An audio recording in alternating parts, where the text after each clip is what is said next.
Hi friends, welcome to our channel Jyothi Nagarjuna 17 lakhs అండి. అందరికీ happy Sunday. ఈ Sunday special chicken, mutton, fish, prawns ఏదో try చేస్తూ ఉంటారు కదా, కానీ అసలు ఒక్కసారి ఈ చట్నీ తిన్నారు అంటే అసలు మైమరచిపోతారు. Chicken, mutton, fish, prawns, biryanis అసలు ఏది పని చేయదండి. అంత అంటే అంత టేస్ట్ అనమాట. నైట్ చేశాను, మా పిల్లలు గిన్నెని ఖాళీ చేశారంటే నమ్ముతారా? రైస్ కంటే ఇంకెక్కువే ఉంది చట్నీ. రేపు మార్నింగ్ కూడా సరిపోతుంది, నేను టిఫిన్లోకి సరిపోతుంది అనుకున్నాను, కానీ మా పిల్లలు అయితే ఖాళీ చేసేసారండి. ఎంత బాగా అంటే అంత బాగుంటుంది. సేమ్ ఇదే ప్రాసెస్లో చేయండి, చట్నీ అది చాలా అంటే చాలా పర్ఫెక్ట్గా వస్తుంది. ఫస్ట్ అయితే మిర్చిని అయితే ఆఫ్గా చేసుకొని, ఇంకా అంటే నిలువుగా కట్ చేయొద్దు, ఎలా ఉన్న మిర్చిని ఆఫ్గా 2 పార్ట్స్ ఇట్లా అడ్డంగా అయితే కట్ చేసుకోవాలన్నమాట. నిలువుగా కట్ చేయకూడదు.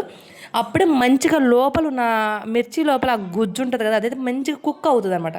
అది మంచిగా బాయిల్ అయ్యి మంచి టేస్ట్, మంచి ఫ్లేవర్ వస్తుంది. నిలువుగా కట్ చేస్తే ఏమవుతుందంటే మిర్చి అనేది మాడిపోతుంది, మంచిగా ఉండదు అనమాట టేస్టు. ఇలా కట్ చేసుకుని ఇంకా అవి అయితే ఫ్రై చేసుకుంటూ ఉన్నప్పుడు అదే టైంలో అందులో శనగ్గింజలు ఉంటాయి కదా, 2 గుప్పెళ్ళ శనగ్గింజలు వేయాలి. అందులో ఎల్లుల్లి రెబ్బలు కూడా వేయాలన్నమాట. అవి మొత్తాన్ని 3 కూడా ఎట్ ఏ టైం ఒకేసారి ఫ్రై చేయాలి. తర్వాత అవి పక్కకు తీసుకొని మిక్సీ గిన్నెలోకి తీసుకున్న తర్వాత టమాటాలు తీసుకున్నాను నేను. టమాటాలు ఒక 3-4 టమాటాలు అయితే కట్ చేసుకొని చిన్న చిన్న పీసెస్గా కట్ చేసుకొని ఇంకా వాటిని అయితే ఇంకా ఫ్రై చేసుకుంటున్నాను అనమాట. ఆ టమాటాల నుంచి ఆ వాటర్ అనేది ఇంక ఇలా అయితే బయటికి రావాలి. అలా వస్తేనే ఆ టమాటా అనేది మంచి పులుపుదనంతో ఉన్నదని అర్థం. లేకుండా అది మాడిపోతే, వెంటనే ఫ్రై అయిపోతే ఆ టమాటా అనేది టేస్ట్ ఉండదు.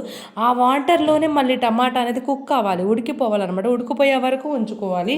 నెక్స్ట్ వచ్చేసి ఇంక మొత్తాన్ని మిక్సీ గిన్నె తీసేసుకొని ఫస్ట్ టమాటా వేయకుండా ఆ 3 ఇంగ్రీడియంట్స్ ఏవైతే ఉన్నాయో వాటిని ఇలా కచ్చా పచ్చా ఇంకా ఇలా నలిగినట్టుగా అనేది రుబ్బుకోవాలన్నమాట. మిక్సీ పట్టుకున్న తర్వాత మళ్ళీ ఈ టమాటాలు అనేది వేసేసి ఇంకా మొత్తాన్ని ఇంకా ఇలా మెత్తగా పట్టుకొని, మరీ మెత్తగా కాదు, అటు ఇటుగా రోట్లో రుబ్బితే ఎలా ఉంటుంది ఆ విధంగా అయితే రుబ్బుకోవాలన్నమాట. తర్వాత ఫైనల్గా ఉల్లిపాయలు అయితే కట్ చేసుకొని ఇంకా పైన అయితే వేసేసుకొని మొత్తాన్ని కలిపేసుకొని ముద్ద పెట్టుకొని తింటే ఉంటుంది, మరిపోతాం.